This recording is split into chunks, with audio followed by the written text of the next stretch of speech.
मेरा बाप दादा हिंदू थे, है ना, मेरे पुरखे, तो क्या मेरा अधिकार नहीं है मैं अपने उन पुरखों के उसमें जाऊं? अगर आपको पता चले कि हमारे पुरखे हिंदू नहीं कुछ और थे, तो क्या आपका अधिकार नहीं है? तो ये अधिकार जो इस्लाम छीनता है, इस्लाम में जो एक बार एक्सेप्ट कर लिया फिर उसको मरना ही मरना है। अगर इस्लाम छोड़ता है तो इस बात का फैसला कौन करेगा? मैं खामनी मर गया, मैं ये दावा कर रहा हूँ, अगर एक्स मुस्लिमों की सरकार बन जाए, वहाँ पर हमारी ईरान में एक्स मुस्लिमों की सरकार आती है, तो कम से कम 50,000 की मिठाई तो मैं बांटने वाला हूँ। जिस वक्त मैं मुसलमान हुआ करता था, मैं देखता था जंग चल रही थी किसकी? ओसामा बिन लादेन की। हाँ, ओसामा बिन लादेन से अब ये जंग अमेरिका की चल रही थी, तो घर घर में तस्बीह पढ़ी जाती थी, अल्लाहू अल्लाहू, या अल्लाह बचा ले, या इलाही बचा ले, या इलाही फतेह दे दे, या अली फतेह दे दे, या रब हमें जीत दे दे। ये बख्शिश से बोलते हैं 72 हूरें मिलेंगी 30-30 फुट की, 32-32 फुट की, वर्जिन वर्जिन हूरें। तो ये वो वाला मोक्ष है। तो रोएंगे। अभी इस पर आता हूँ। तो देखिए, इस पदयात्रा के लिए जब ये सलीम वास्तिक पे जो हमला हुआ, इसीलिए ताकि इमरोज़ आलम का हौसला टूट जाए। इस तरह से सलीम वास्तिक एक बड़ा फेस, बड़ा चेहरा है ना, मेरा भी मुझसे बड़ा चेहरा भाई वो, है ना, और आज तो वर्ल्ड फेम चेहरा है सलीम वास्तिक जी का। तो एक को ऐसे के ऊपर हमला करो ताकि इमरोज़ आलम ये कुछ ना कर सके। लेकिन अब देखिए मज़े की बात, जिहादियों, अब ये यात्रा उससे भी 4 गुना बड़ी होने जा रही है। बाहर की कंट्री ईरान से भी बात चली, 3-4 एक्स मुस्लिमों की, लेबनान से चली, अभी फिर से बांग्लादेश से चली है, नेपाल से चली, जहाँ जहाँ से एक्स मुस्लिम आ रहे हैं। तो सऊदी अरब के एक्स मुस्लिमों की बात चली। वो इंग्लिश जानते, इंग्लिश कोई बात नहीं, इंग्लिश में अपनी बात रखना, हाँ, मास्क लगा के रखना, जैसे भी रखोगे। तो अब इस लेवल पे ये पद यात्रा जा रही है। नमस्कार, मैं सुरजीत और आप देखना शुरू कर चुके हैं दोस्तों द लोकसभा। दोस्तों, ईरान वर्सेस इजराइल और यूएस, कह सकते हैं बहुत बड़ा युद्ध चल रहा है।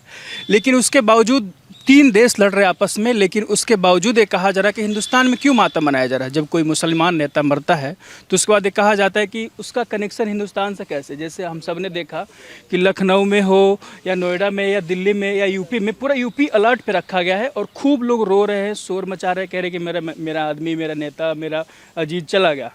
तो मैं आपसे जानना चाह रहा हूँ कि आखिर ईरान में कोई नेता मरता है, लखनऊ में इमाम बाड़ा पे क्यों रोने लगते हैं लोग? सीधा सवाल है मेरा। देखिए भैया, एक बात बताएं आपसे, क्यों रोने लगते हैं कि पूरी दुनिया के मुसलमान अपने आप को एक कलमे का भाई मानते हैं। तेरा मेरा क्या रिश्ता, ला इलाहा इल्लल्लाह। जहाँ पर भी ये ला इलाहा इल्लल्लाह का रिश्ता है, वहाँ पर ये सब कुछ भूल भाल के एकदम सारी चीज़ें, सारी रंजिशें, सारी चीज़ें भूल के एक हो जाते हैं, एकजुट हो जाते हैं, है ना। अब ये जो आप पहले देख ली यार, एक मिनट बोल रहा हूँ यार, डिस्टर्ब होता हूँ मैं थोड़ा सा। तो ये जो है सारी चीज़ें भूल भाल के एक हो जाते हैं, ये एकजुटता जो है, इनकी ये एकता, ये अखंडता जो है, ये पूरी दुनिया को लेकर डूबने वाली है। पूरी दुनिया इसी इनकी एकता से, इसी अखंडता से परेशान है। ना तो ये एकता अखंडता हमारे हिंदुओं में तो है ही नहीं, ना ईसाइयों में है, ना किसी में है। हाँ, तो और हिंदुओं में तो खैर आने वाले टाइम में क्या हाल होगा इस देश का, ये खुली आंखों से दिख रहा है। मैं तो एक्स मुस्लिम हूँ। इस्लाम में क्या क्या तालीमात दी जाती है, किस तरह से बलगलाया जाता है, किस तरह से पूरी दुनिया में एक ही कलमा रहना है, ला इलाहा इल्लल्लाह, और कोई किताब नहीं रहनी सिवाय कुरान के और मोहम्मद साहब की कही हुई बातें, हदीसों के सिवा। नालंदा यूनिवर्सिटी भी इसलिए जलाया गया था, वो कहते हैं कि 3 महीने 6 महीने तक किताबें जलती रही थी।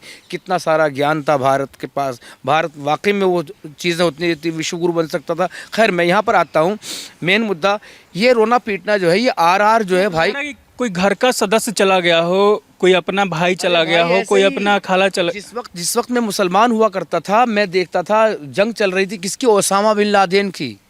हाँ, ओसामा बिन लादेन से अब ये जंग अमेरिका की चल रही थी, तो घर घर में तस्बीह पढ़ी जाती थी, अल्लाहू अल्लाहू, या अल्लाह बचा ले, या इलाही बचा ले, या इलाही फतेह दे दे, या अली फतेह दे दे, या रब हमें जीत दे दे। ये सब चीज़ें दुआएं मांगी जाती थी। उस वक्त का एक शख्स मैंने देखा था, दिन रात मस्जिद में पड़ा रहता था और रोता रहता था ओसामा बिन लादेन के लिए। जब ओसामा बिन लादेन पूरी सरकार फुस हो गई, उसने इस्लाम ही छोड़ दिया था, मुझे आज तक याद है। लोग कहते भाई ऐसा नहीं, इसमें भी अल्लाह की क्या मर्जी है, क्या पता क्या गुनाह हुआ था, क्या गुनाह हुआ। अरे भाई, आप एक बात को सोचते क्यों नहीं हो? कभी थोड़ा सा दिमाग है कि नहीं है? पूरी दुनिया देखो, ये अमेरिका जितने ईसाई है, ये किसी के दोस्त नहीं है। भारत के भी दोस्त नहीं है। अमेरिका और इजराइल किसी के दोस्त नहीं है, क्योंकि हिंदुस्तान साथ दे रहा है, इजराइल के साथ खड़ा है, बातचीत भी हो रही है नेतन्याहू के साथ। सुनिए, भारत का न्यूट्रल वो है, एकदम न्यूट्रल है, ना तो उसके साथ दे सकता ना उसके साथ दे सकता, ठीक है। उसके साथ जाएगा तो फिर रूस, रशिया भी तो है ना ईरान के साथ में, फिर रशिया को खो देगा। और रशिया वो शख्स है, वो शख्स कह रहा वो देश है जो बहुत बुरे समय में हमारा साथ दिया। तो भारत को अपना न्यूट्रल फेस रखना पड़ेगा, लेकिन एक साइड तो जाना पड़ेगा भारत को, ये एक सच्चाई है, या तो इधर या इधर। लेकिन हिंदुस्तान के कई नेता बोल रहे हैं कि ईरान के साथ खड़ा होना चाहिए था, अकेला सबसे लड़े जा रहा है, अकेला मर्द है पूरे हिंदू वर्ल्ड में। अरे सुन लीजिए भैया, मर्द क्या है, इस मर्द ने ना जो खामिनी क्या खेनी क्या नाम खेमनाई, मुझे तो एक चीज़ याद आता है, वो गाना 80 चुटकी 90 दाल, तो खामनी खैनी जो है ये, तो भाई इसने पिछले दिनों जो एक क्रांति उठी थी ईरान से, एक्स मुस्लिम थे सारे, लगभग 10 करोड़ के आसपास वहाँ की पॉपुलेशन है, आबादी है, 7 करोड़ लोग इस्लाम छोड़ चुके थे। 2019 का वो था ईरान की ऑफिशियल वेबसाइट पे कि 19,000 मतलब 70,000 मस्जिदों में से 50,000 में ताले लग चुके हैं। तो आप सोचिए कितने बड़े लेवल पे लोगों ने इस्लाम को छोड़ा होगा, क्योंकि ये गूगल का दौर है, इंफॉर्मेशन का दौर है। आप एक 300 रुपये का रिचार्ज करा के खर्च नहीं कर सकते इंटरनेट, मतलब दुनिया भर की सारी किताबें आपकी मुट्ठी में, दुनिया कर लो मुट्ठी में, ये मोबाइल वो चीज़ है।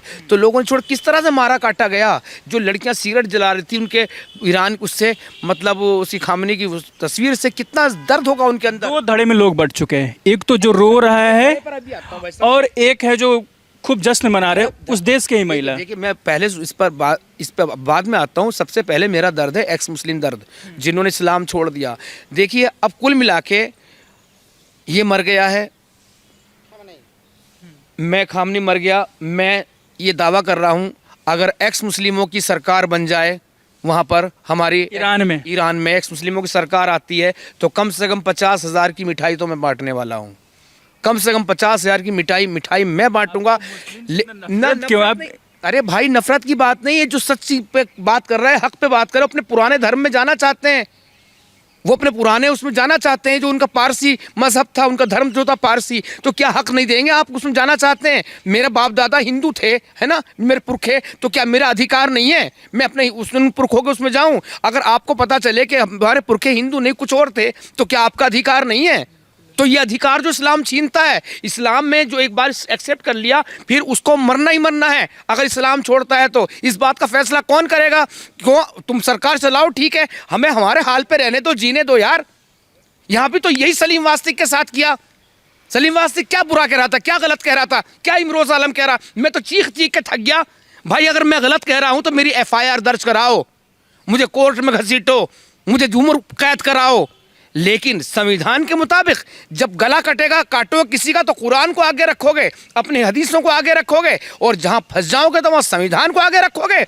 इसलिए योगी जी ने बिल्कुल सही किया, 102% सही किया, जो 72 हुरों के पास, वो भी रमज़ान के पाक मुबारक महीने में, और हमारे योगी जी ने इतना पाक, इतना लोग भड़क गए, काम किया, इतना नेक काम किया, 72 हुरों के पास भेजा। हाँ, और हदीस में है, शहीद के खून का कतरा गिरने से पहले अल्लाह रब्बुल इज़्ज़त उसकी मग़फ़िरत कर देता है। मग़फ़िरत मतलब मोक्ष, ये वो वाला मोक्ष नहीं है सनातनियों में है, आप ईश्वर का अंश है, उसमें जाके ईश्वर में मिल जाएंगे। ये वो वाला मोक्ष है, ये वाली मग़फ़िरत है कि ये बख्शिश से बोलते हैं 72 हूरें मिलेंगी, 30-30 फुट की, 32-32 फुट की, वर्जिन हूरें, तो ये वो वाला मोक्ष है। तो अब बताइए, योगी जी ने बिल्कुल चैप्टर ही क्लोज कर दिया। पकड़ो संविधान, कहाँ से पकड़ोगे, लाओ ना। इसी तरह कन्हैया लाल दर्जी का अगर योगी जी की सरकार में रहते हुए होता ना, तो जैसा आज खुलेआम घूम रहे वो भेड़िए, इस तरह से वो उसी टाइम पर उनका काम तमाम हो गया होता मेरे भाई। तो ये ईरान में जिस तरह से इसने एक्स मुस्लिमों ने, मुर्तदों ने जो आवाज़ उठाई कि लगभग 50-60 हज़ार तो दिखाए गए। डॉक्टरों का कहना था हर जगह पे लाशें ही लाशें थी, बिछी पड़ी थी पूरी तरह से लाशें। हाँ, कितने लोगों को फांसी देने के लिए तैयार कर रखा था, अमेरिका ने उस वक्त आवाज़ उठाई थी, तो क्या पता उनको फांसी दे भी दी हो फांसी। तो भाई, एक्स मुस्लिम सरकार वहाँ पे बननी चाहिए, और जितने बचे कुचे वो कन्वर्ट होते तो ठीक, जिस तरह मारते काटते एक्स मुस्लिम बनता है कि बांग्लादेश में हिंदू कोई मरता है, दीपू चंद्र दास हुए, कई ऐसे नेता बड़े व्यक्ति मरते हो, तो हिंदुस्तान के लोग नाराज होते हैं, गुस्सा दिखाते हैं, सरकार के खिलाफ नारेबाजी करते हैं, बोलते हैं कि बदला लो सरकार, कुछ एक्शन ले। लेकिन कोई मुसलमान से बात पूछा जाता है तो कहते हैं कि यार उसके देश का मैटर है, वो अपना देखे, मुझे क्या मतलब। जैसे शोएब जमुई हुआ, कई ऐसे नेता बहुत बोलते हैं। लेकिन अब कोई मुसलमान नेता मरता है तो पूरे हिंदुस्तान की मुसलमान या जो सिया बोले सब रोने लग रहे हैं एक साथ। अरे भाई ये क्या बीप लग बांग्लादेश में हो रहा हो तो उसके देश का मैटर, ईरान में हो रहा हो तो आप रोने लग रहे हो। बीप लगा देना, इशारे समझ जाएं। क्योंकि यार ये जब इनके ऊपर बनती ना, ये दुनिया का मतलब ऐसी की तैसी कर दे, गर्दला काट के रख दे, हाँ जान से मार दे तो कुछ नहीं, इनके जरा सी सुई भी चुभ जाए तो इनकी चीख निकल जाती है। मतलब क्या साजिद रशीदी क्या बोल रहा था दीपू चंद्र दास पे, वो बांग्लादेश का मसला भारत का मसला नहीं है ये कह रहा था। लेकिन अब ये मसला कहाँ का है। और एक जाहिल औरत, लड़की औरत भी खैर क्या कहूँ, बड़ा गंदा लफ्ज़ है। हाँ वेजाइना औरत मतलब अरबी में ना हो तो देख लेना डिक्शनरी मुसलमानों, शर्मगाह लिखा हुआ फिरोजुल लुगात में साफ तौर से। हाँ तो वो कह रही है मोदी हमें इजाज़त दे दे तो हम ईरान जाएंगे और उसे मार देंगे, क्या बोलते ट्रंप को मार देंगे, कर देंगे। अरे मोदी इजाज़त देगा, ईरान वीज़ा देगा तुझे, जाहिल इंसान, जाहिल। ईरान वीज़ा की इजाज़त देगा। बहुत सही। बताइए एक और ऐसे एक सुअर और पहले कह रहा था कि अगर हमें इजाजत मिल जाए, मोदी हमें इजाजत दे दे, ट्रम्प को मिटा दें, गाजा जाके इजराइल के खिलाफ युद्ध लड़ेंगे। अबे जाहिलों, मोदी परमिशन देगा, इजाजत देगा, या तुम्हें ये तुम्हारा फिलिस्तीन वीज़ा देगा? कौन वीज़ा देगा? अभी तो इनको ये भी पता नहीं कि वीज़ा हमारा प्रधानमंत्री देता है दूसरी कंट्री में जाने के लिए या वो कंट्री देती है। हैं क्या कहोगे इनके बारे में यार। कुल मिला के देखिए, अब जो वहाँ पर मेरा आपको बताऊँ, इस पदयात्रा जो शुरू हो रही है इसके बारे में स्पेशली मैं बोलना चाहूँगा। ये कई साल की मेहनत है कि बहुत दिनों से सोचती कुछ ऐसा हो, लेकिन हिम्मत नहीं होती थी। लेकिन फिर जब मैंने देखा कि अच्छा, एक बात कहना चाहूँगा, ये धीरेन्द्र शास्त्री तो बाद में हुई थी ना, ईरान का पहले से निकला था ना। तो बहुत दिनों सोच रहा कोई पदयात्रा निकाल लिया इस तरह की, लेकिन हिम्मत नहीं थी। लेकिन जब ईरान का मैंने जन सैलाब, मुर्तदों का सैलाब, एक्स मुस्लिमों का सैलाब जब सड़कों पे रोड पे निकलते देखा तो खुशी की पूरे बदन में लहर दौड़ गई कि अब ये हक पर आ रहे हैं, अपने पुराने उसूल में जा रहे हैं, धर्म में। आप देखिए ना पारसी लोगों को यार, आपको हिंदू की, मुस्लिम की, सिख, ईसाई, जैन, बौद्ध की सबकी एफआईआर मिलेगी, चोरी की, डकैती की, बलात्कार की, सबकी मिल जाएगी, है ना। एक पारसी की आपने सुना कभी बलात्कार के केस में गया हो अंदर? एक पारसी सुना आपने कि वो किसी के पैसे लूटने में गया हो अंदर? एक पारसी सुना आपने किसी का मर्डर करके गया हो अंदर? जो हमारे देश की जो जीडीपी को इतनी आगे ले गई, अर्थव्यवस्था को, जो कौम, तो वो कौम अपने उसमें पुराने उसमें जा रही। इतने अमन पसंद लोग, इतने प्यारे लोग यार, इतना प्यारा उनका धर्म है, मज़हब है। वो उस मज़हब नहीं, सॉरी, उनका धर्म है, वो भी एक तरह सनातनी है। सूर्य को पूजने वाले, आग की यहाँ भी पूजा होती है ना, वो शेर को मानने वाले, यहाँ भी हमारी देवी शेर के ऊपर सवारी करती है। तो वो लोग अपने उसमें जा रहे हैं, जाने नहीं दे रहे।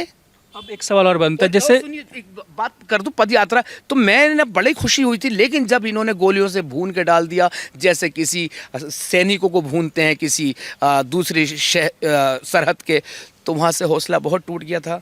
फिर अपने धीरेन्द्र शास्त्री जी ने ये यात्रा निकाली, हिंदू जोड़ो, हिंदू एकता यात्रा, तो फिर से एक बार अंदर खुशी की लहर दौड़ी, एक्स मुस्लिम पद यात्रा। और जब मैंने एक दिन आप जैसे यूट्यूबर्स के माध्यम से घोषणा कर दी कि अब मैं एक एक्स मुस्लिम पद यात्रा निकालने जा रहा हूं, तो जिहादियों का पारा चढ़ गया, दिन रात धमकियां आने लगी। इतनी धमकियां कि मेरे भाई मैं बता नहीं सकता। जैसे मैंने मेरठ का रूट बनाया था, रोड में मेरठ का, तो वहाँ से फ़ोन आ रहे थे, क्या कह रहे थे, अच्छा मेरठ से आके दिखा दे, तू निकल जा, पास होके दिखा दे, सीधा सीधा जहन्नुम में भेजेंगे तुझे। हाँ सीधा, जैसे आज सलीम वास्तव कह रहे हैं जहन्नुम भेज दिया, हालांकि वो जिंदा है। जहन्नुम में कौन गया? वो जिहादी गया, ज़ीशान। ठीक है, तो अब इस पदयात्रा के लिए माध्यम से थोड़ी सी बात कहूँ। इसमें मैंने क्या कहा था साफ तौर से, मेरे भाई गालियाँ मत दो मेरी माँ बहन की, सबकी। मेरी फैमिली तो पूरी मुस्लिम ही है, जैसे सलीम भाई की फैमिली है, पूरी रोज़ा रखे हुए फैमिली से मिला हूँ, है ना। तो गालियाँ मत दो, धमकियाँ मत दो। मैं कोई गुस्ताखी नहीं करने वाला, हमेशा मोहम्मद साहब ही कहूँगा, मोहम्मद सल्लल्लाहु अलैहि वसल्लम ही कहूँगा। किसी नॉन मुस्लिम से इस्लाम पर बोलने की परमिशन नहीं दूँगा। बस हमें एकजुटता दिखानी, अपनी अपनी संख्या बल दिखाना है। अब तक ये जो कहते हैं यूट्यूबर्स, ये यूट्यूबर के साजिद रशीदी जैसे और जैसे, हाँ, कि ये जो 10-5 ही है जी जो उछलते फिरा मेंढक से, हमें अपनी जनसंख्या दिखानी थी। और जो बहुत सारे रिश्ते नहीं हो रहे एक्स मुस्लिमों के, है ना, तो उनको आपस में एक मेल जोल बढ़ाना था, ये चीज़ें करनी थी। इतने प्रेम से कर रहे थे हम यात्रा, और उसका हमारे स्लोगन भी क्या था, ये यात्रा सिर्फ मानवता के लिए नहीं, अपने मानव के साथ ही मानवता अपनाई। तो क्या जानवर कहाँ जाएगा? आपको बुद्धि दी गई तो अधिकार है आपका। ये यात्रा केवल मानवता के लिए नहीं, केवल भारत के लिए नहीं, ये संपूर्ण जगत के लिए है। जल, थल और गगन के प्रत्येक प्राणी के प्रति हमारे मन में सहानुभूति हो। में भी 2 तरीके के मुस्लिम हैं, एक सिया और एक सुन्नी। रो वही रहा है सिया। अभी इस पर आऊँगा। तो थोड़ा मुझे जानना है इस पर कि आखिर क्यों ऐसा हो रहा है। कुछ लोग खुश हो रहे हैं, कुछ लोग बहुत ज़्यादा रो रहे हैं, छाती पीट रहे हैं। कंटेंट आपका थोड़ा लंबा हो जाएगा, माफ़ करना, 2 हिस्सों में डाल देना चाहे तो। देखिए वो तो रोएंगे, अभी इस पर आता हूँ। तो देखिए इस पदयात्रा के लिए जब ये सलीम वास्तिक पे जो हमला हुआ, इसीलिए ताकि इमरोज़ आलम का हौसला टूट जाए। इस तरह से सलीम वास्तिक एक बड़ा फेस, बड़ा चेहरा है ना, मेरा भी मुझसे बड़ा चेहरा भाई वो, है ना, और आज तो वर्ल्ड फेम चेहरा है सलीम वास्तिक जी का। तो एक को ऐसे के ऊपर हमला करो ताकि इमरोज़ आलम ये कुछ ना कर सके। लेकिन अब देखिए मज़े की बात जिहादियों, अब ये यात्रा उससे भी 4 गुना बड़ी होने जा रही है। बाहर की कंट्री ईरान से भी बात चली, 3-4 एक्स मुस्लिमों की, लेबनान से चली, अभी फिर से बांग्लादेश से चली, नेपाल से चली, जहाँ जहाँ से एक्स मुस्लिम आ रहे। 2 तो सऊदी अरब के एक्स मुस्लिमों की बात चली, वो इंग्लिश जानते, इंग्लिश में कोई बात नहीं, इंग्लिश में अपनी बात रखना, हाँ, मास्क लगा के रखना, जैसे भी रखोगे। तो अब इस लेवल पे ये पद यात्रा जा रही है। और मेरे प्यारे प्यारे एक्स मुस्लिम भाइयों, मेरा नंबर पब्लिक है, मुझसे आप कांटेक्ट कीजिए। मैं अपना नंबर एक बार फिर बोल देता हूँ, हर जगह पे मैं बता रहा हूँ, नीचे आप पट्टी में चला देना इस जगह पे, तो इसको आप मैं ही रिसीव करूँगा। नंबर है मेरा 7039339864, समझे।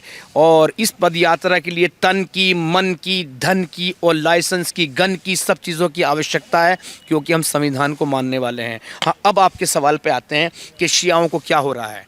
भाई सिया रो रहे हैं शायद, शिया रो रहे हैं, जो मैदान करबला वहीं तो पाया जाता है, लगभग ईरान और ये इराक यही है ना, ये तो रोएंगे, चीखेंगे, चिल्लाएंगे। अब जब बात आएगी, इस वक्त सुन्नी मुस्लिम भी एक हो रहा है, कि सुन्नी भी एक हो रहा है। कुछ भी सही शेर था, अरे वो शेर था जिसने मजलूमों को पर, जो बेचारों के पास जो निकली थी भीड़ बाहर, उनके हाथों में लठिया डंडे नहीं थे, वो जिहादी नहीं थे जो जेबों में पत्थर लेके निकलते, जो आर्मी पे हमला करते, जो पुलिस पे हमला करते, उनको तड़ करके ऐसे गोलियों से भुनवा दिया। तब ये खामनी कहाँ गया था? अब गया ना जहन्नुम, पूरा खानदान खत्म। अच्छा हुआ आपके हिसाब से?